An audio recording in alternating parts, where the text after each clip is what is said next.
Hey guys, it's Stephen and Phil here back with another video on FOOTY.COM. Today we're reviewing Leicester City's new away kit for the 2019-20 season from Adidas. If you are new to this channel, make sure you hit that subscribe button. We're reviewing all the kits and giving them a score as part of our big kit ranking series for next season's shirts.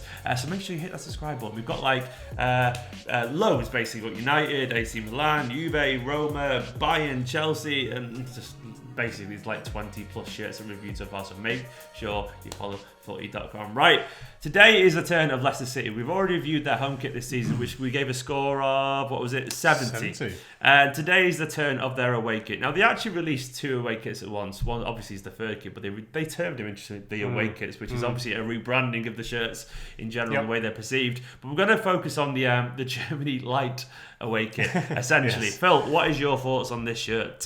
Yeah, this is a shirt which was leaked a few weeks ago, and it turns out that the leaks are very true. It is quite literally, as you say, the Germany home shirt, which I believe is still the current shirt.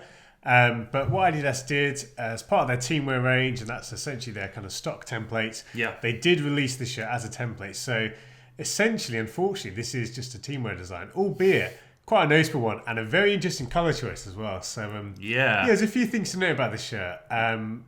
Quick note, I guess, on the third shirt there, that's essentially a template as well. We'll focus on the away, shall we? Very briefly over the third shirt. We thought it's not really worth a video because it's a bit of a boring shirt, really, isn't it? It's just a teamwear design, I believe that's not a bespoke colour or anything like that. So No. But back onto this one, you were saying? Yeah, again, I think this one is a very interesting choice, and I'm not aware. I mean, there's not many pink shirts in the footballing world. Obviously, some teams like Palermo and United have had one a couple of years ago. United did have one, yeah. In fact, Well, this year's shirt was kind of a very pale pink. So it's a rare colour to see on the kit.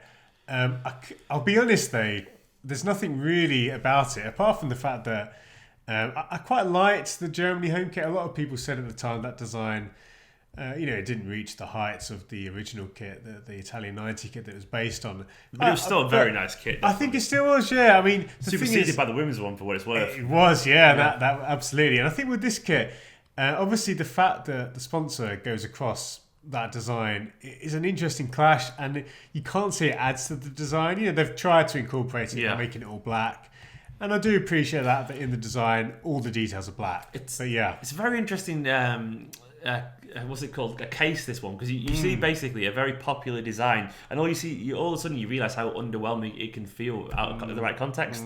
So essentially, we've got a shirt that was basically widely loved in general, the Germany shirt, and all of a sudden they got a different colour, and you feel like, hang on. Because it's such a notable template, it just feels cheaper as a result, doesn't it? It does, feels like exactly. such a rip-off. And as you noticed as well on Twitter, it's actually like a teamwear thing as well. Yeah, it's a teamwear design which is available for sort of between £20 and £30, It's almost like you can get away with a template kit if it's not a design that's so synonymous with another team in particular. And it's obviously it's just it's a really good point. It's a really good point actually and I think you're right with teamwear designs, and obviously every major brand does this. It's not just Adidas, but I think you're right. The successful templates are the ones a bit like, say, the Ajax away shirt this year. Yeah.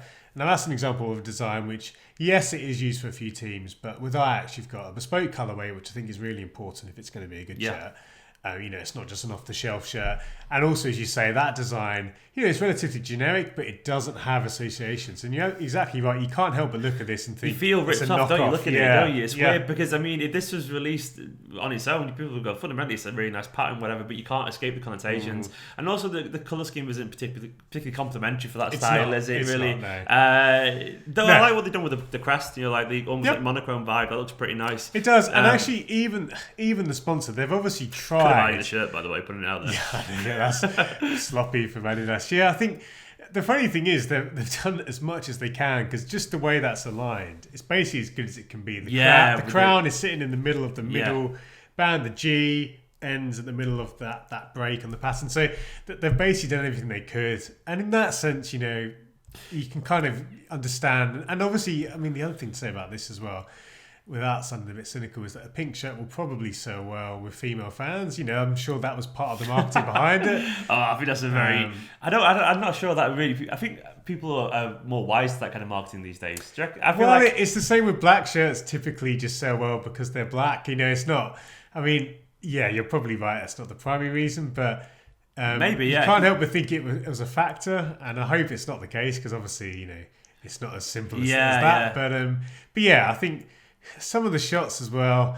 I think the only situation I like this shirt is when they did something in the studio with a pink background. It kind of looked quite good. Yeah. But obviously that's it disappears when you put it outside, doesn't it? Yeah. Some shots, it's on screen now. It kind of fades into nothingness when you got that shot of who's that? I can't even recognise who that is. I think it might be Madison. Yeah, I think it might be. Yeah, just on a park with his grey joggers on.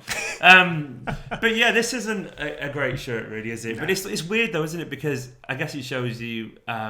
On its own, without it, we probably would be saying that's quite an interesting pattern. But the point is, it's been done before. Yep. And I guess a lot of people give it. They always see every time a nice shirt pops up with Adidas, everyone's like, "Oh, that's great," and they don't make it, never get it wrong. And then this is a sharp reminder after yesterday's Arsenal leaks that they are just as guilty as anyone, or sometimes being a bit predictable. Absolutely. They just get away because they have some nice-ish, clean templates, which I think.